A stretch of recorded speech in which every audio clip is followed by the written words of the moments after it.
Bullying in schools continues to make national headlines. In September, a Rutgers teen jumped to his death from the George Washington Bridge after being cyberbullied.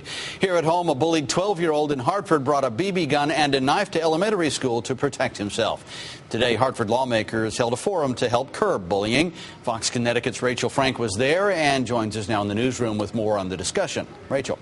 Brent, 1 in 4 high school students say that they've been bullied in the past year. And today, a packed forum in Hartford hopes to address the issue of bullying, but more importantly, figure out some solutions.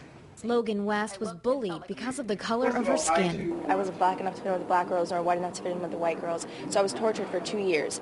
I was pushed downstairs, I was spat at while I was on the bus, I was called all these horrible names, and it tore me down as a person. My grades started to slip, I wasn't as happy as I used to be. Jacob Griffith Garner was tormented for having 2 moms. One of my teammates on the cross-country team threw a rock about the size of a softball at the back of my head. Today in Hartford, local lawmakers heard stories from teachers, students, even bus drivers eager to offer solutions to the bullying epidemic. The students know what's going on and they know the solutions. Kevin Jennings, the Assistant Deputy Secretary of the U.S. Department of Education, was on hand to listen and talk about the national problem. Here at home, Connecticut isn't slacking. Legislation passed 2 years ago requires schools to adopt their own bullying policy, but the system isn't perfect. I am disappointed that we do have 59 communities that have still not enacted our 2008 legislation.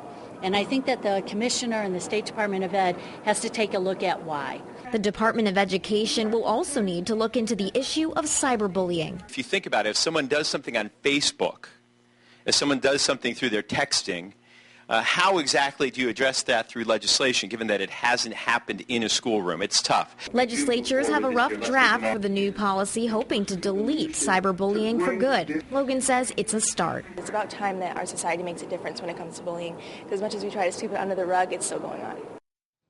Now, Massachusetts and New Hampshire already have legislation against cyberbullying, and Connecticut legislatures hope to borrow from their own and hopefully implement that. They'll be talking about it in the next session in January. In the newsroom, Rachel Frank, Fox Connecticut.